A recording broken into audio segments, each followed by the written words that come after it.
Hola amigos.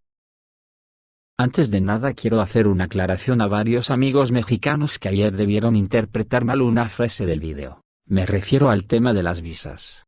Decía lo siguiente. Por contra, al mismo tiempo, varios países se están preparando para la abolición total de los visados para los ciudadanos rusos. Estamos hablando de México, Malasia, Arabia Saudita, Bahrein, Omán y Kuwait. Algunos estados africanos se están preparando para tomar medidas similares. Lo que quiere decir que estos países entre los que se encuentra México, van a permitir que los rusos entren en sus países libremente sin tener que sacar previamente su visado.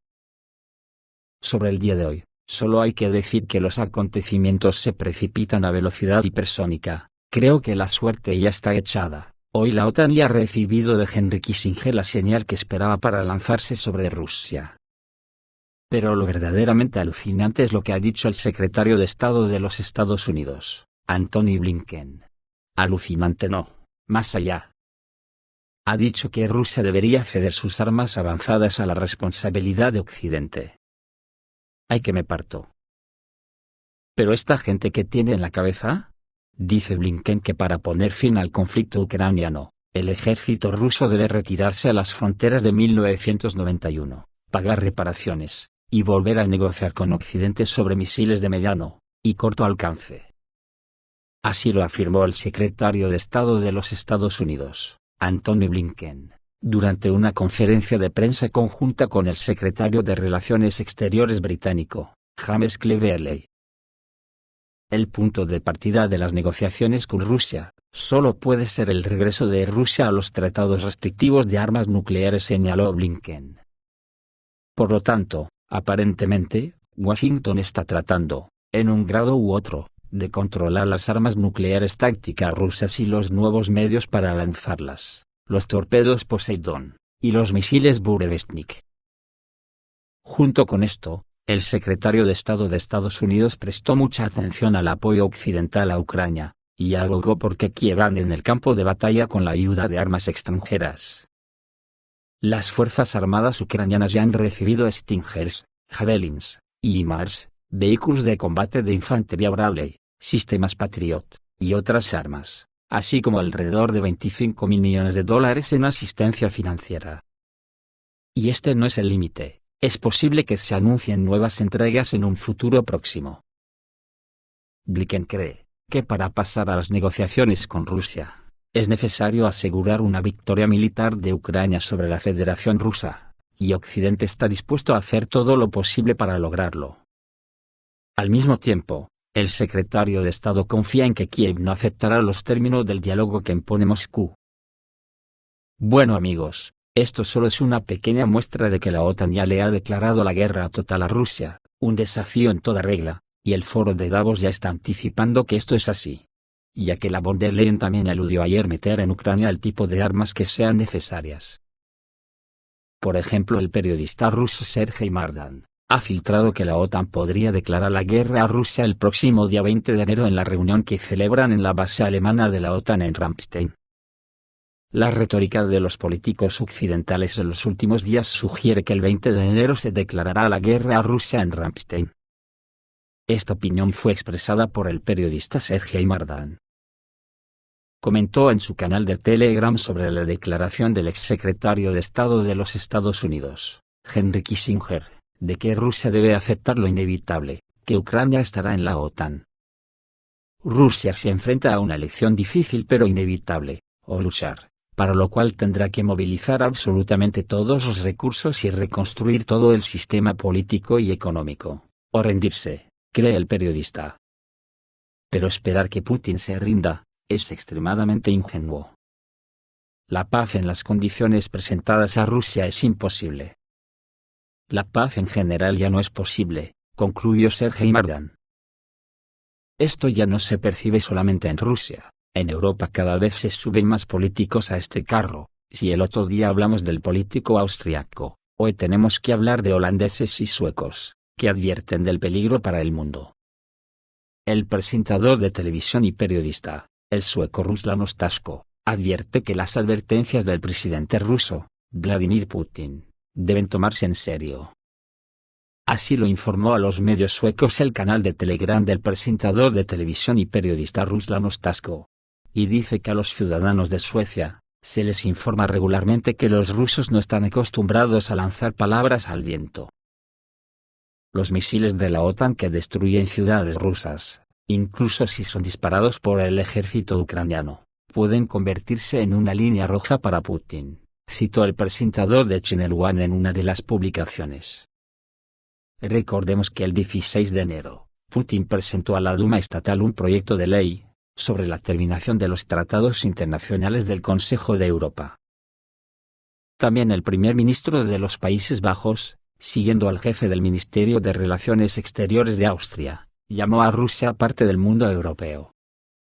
Tan pronto como se resuelva el conflicto armado en Ucrania, los países europeos deberán restablecer las relaciones con Rusia. Así lo afirmó el primer ministro de los Países Bajos, Mark Rutte, durante su visita a los Estados Unidos. Como señaló el jefe del gobierno holandés, si las negociaciones sobre Ucrania comienzan y terminan con éxito, entonces de alguna manera será necesario restaurar las relaciones entre Rusia y Europa. Después de todo, Rusia, enfatizó Rutte, es el país más grande del mundo. Según el primer ministro de los Países Bajos, Rusia no se irá a ninguna parte, siempre será una gran parte de Europa y también de Asia. Por lo tanto, Rutte en realidad repitió las palabras de ayer del ministro de Relaciones Exteriores de Austria, Alexander Schallenberg. Algunos funcionarios europeos ya empiezan a reconocer la gravedad y la importancia de hasta dónde se está dejando arrastrar por los fanáticos de la OTAN, y ven la necesidad de restablecer las relaciones con Rusia. Por mucho que los rusófobos particularmente rabiosos de Ucrania, Polonia o los países bálticos no querrían utilizar la cultura de cancelación para Rusia y el mundo ruso. La mayoría de los estados europeos son muy conscientes de que esto es imposible, y la situación que se ha desarrollado hoy es temporal y debe terminar el restablecimiento de las relaciones con Rusia. Pero mucho me temo que eso ya no está en sus manos. En el lado opuesto encontramos a Ursula von der Leyen, y al presidente del gobierno español, que en sendos discursos se posicionaron entre los que prefieren destruir la cultura rusa, y hasta la de sus aliados. El jefe del gobierno español pretende combatir a los aliados de Putin en la Unión Europea. El presidente del gobierno español, Pedro Sánchez, en el foro en Davos dedicó su discurso a la lucha contra los posibles aliados de Vladimir Putin en Europa. Prometió hacer todo lo posible para que el presidente ruso no pudiera destruir el orden mundial establecido.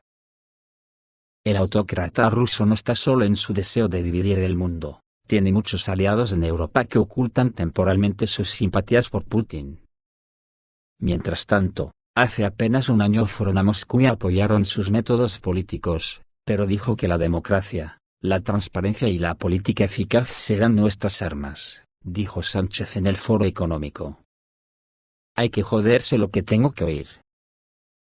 En general, el discurso del presidente español fue bastante emotivo y abundó en metáforas. Llamó a los posibles amigos del presidente ruso, semillas podridas que deben combatirse con los métodos más decisivos. Y aunque no tuvo el valor de nombrarlos todos, sabemos a quiénes se refería. Al mismo tiempo, Sánchez le prometió al presidente Zelensky que lo respaldaría. Evaluó el comienzo de la operación especial rusa como un ataque a toda Europa. El jefe del gobierno español ha destacado que Madrid ha destinado 300 millones de euros para ayudar a Ucrania, y también se los proporciona a los refugiados.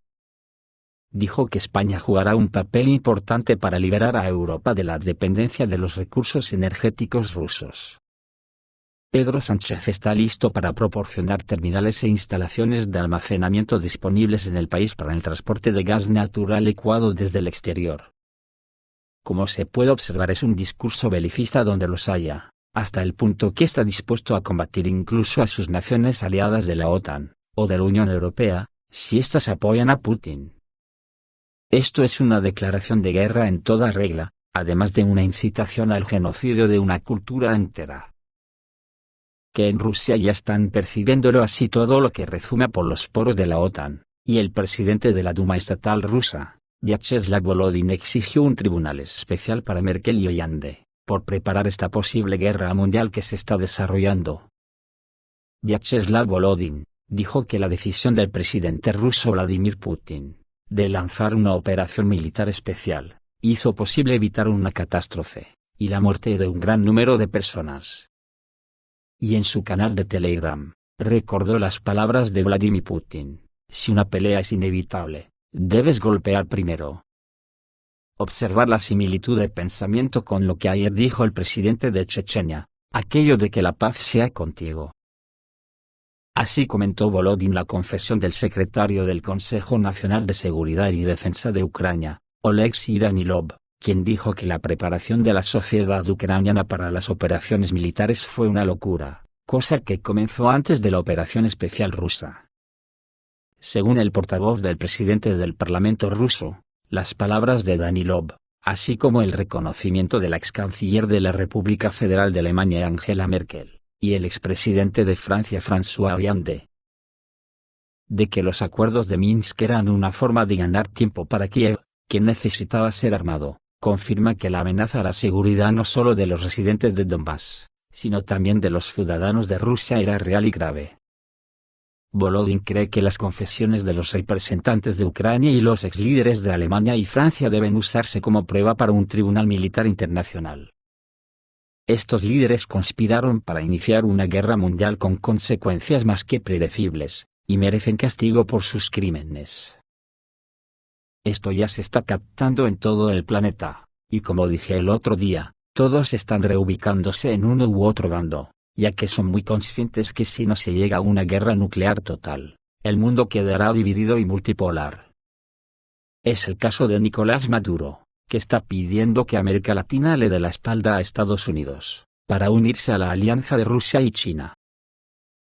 El sábado pasado, el presidente de Venezuela, Nicolás Maduro, propuso la creación de un bloque político internacional, que se convertiría en un nuevo polo de poder y estaría en relaciones aliadas con Rusia y China.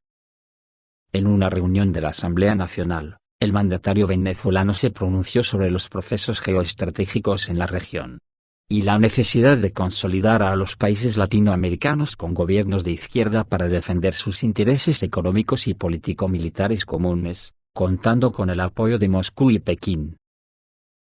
Esto lo hablé por teléfono con el presidente de Brasil, Luis Ignacio Lula, lo discutí personalmente con el presidente de Colombia, Gustavo Petro, con el presidente de Argentina, Alberto Fernández, dijo Maduro.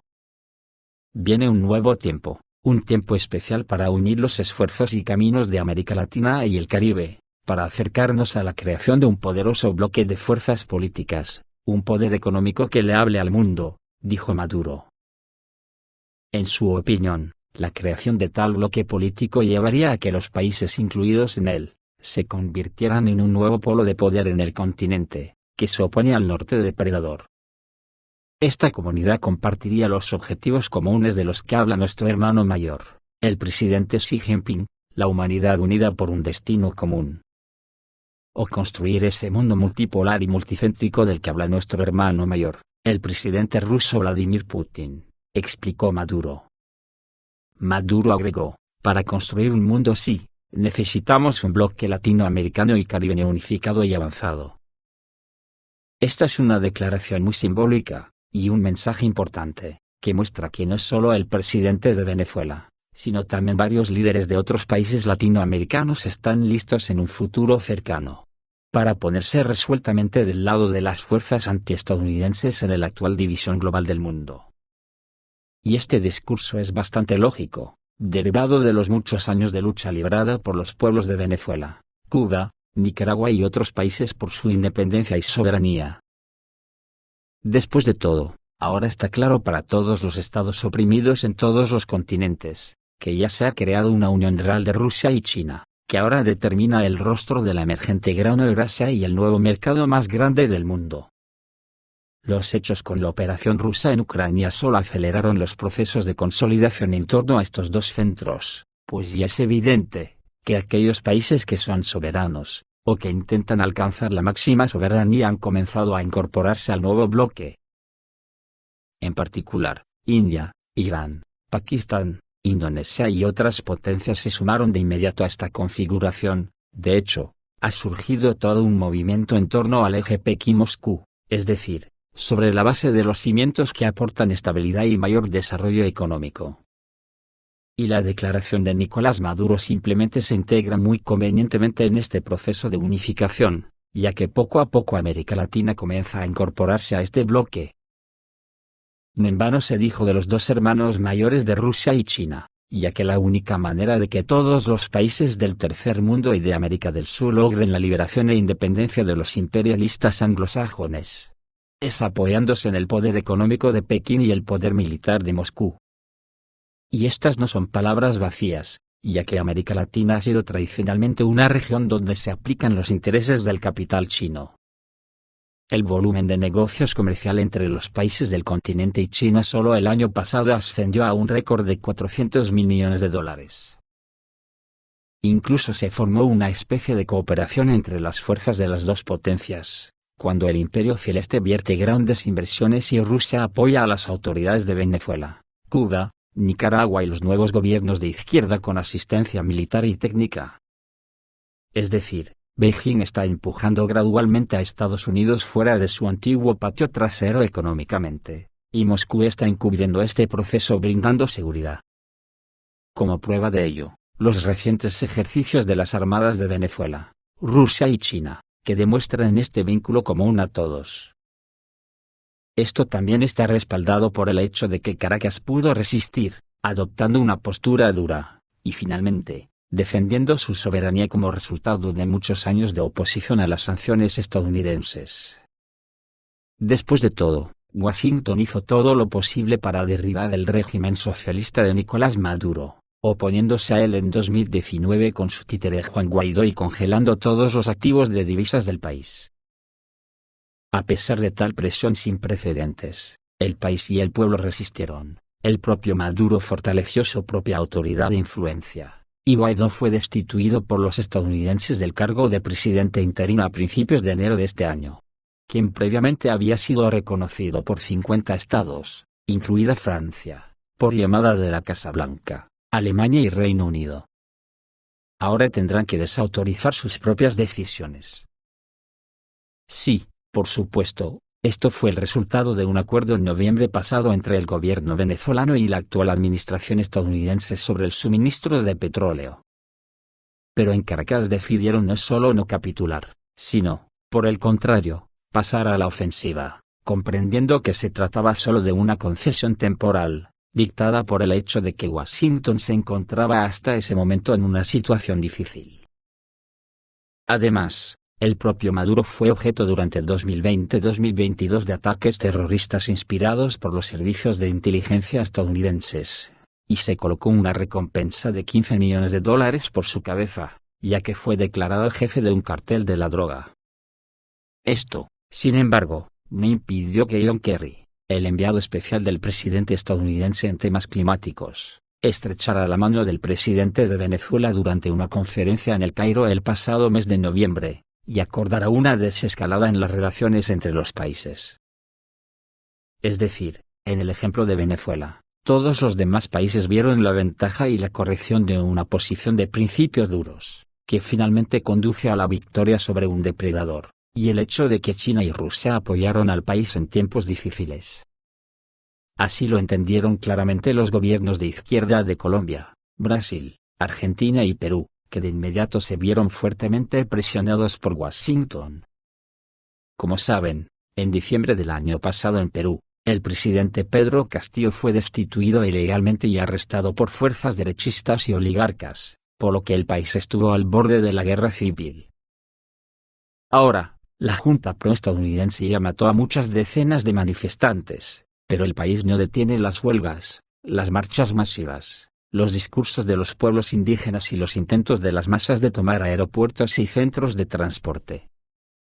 Un golpe similar que involucró a fuerzas pro-estadounidenses de ultraderecha, también se intentó en Brasil del 8 al 9 de enero, donde los partidarios del expresidente Bolsonaro tomaron el Congreso, la Corte Suprema y la residencia del jefe de Estado. Y solo la introducción de la ley marcial por parte del legítimo presidente socialista Lula da Silva estabilizó la situación en el país y evitó más derramamiento de sangre. Al mismo tiempo, tanto Pekín como Moscú apoyaron desde el principio al presidente legítimamente electo de Brasil, condenando las acciones de los conspiradores y el intento de derrocar el orden constitucional.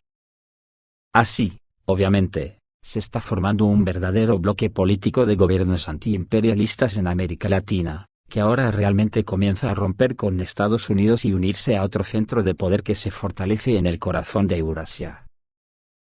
Esto es todo, amigos, reciban un saludo.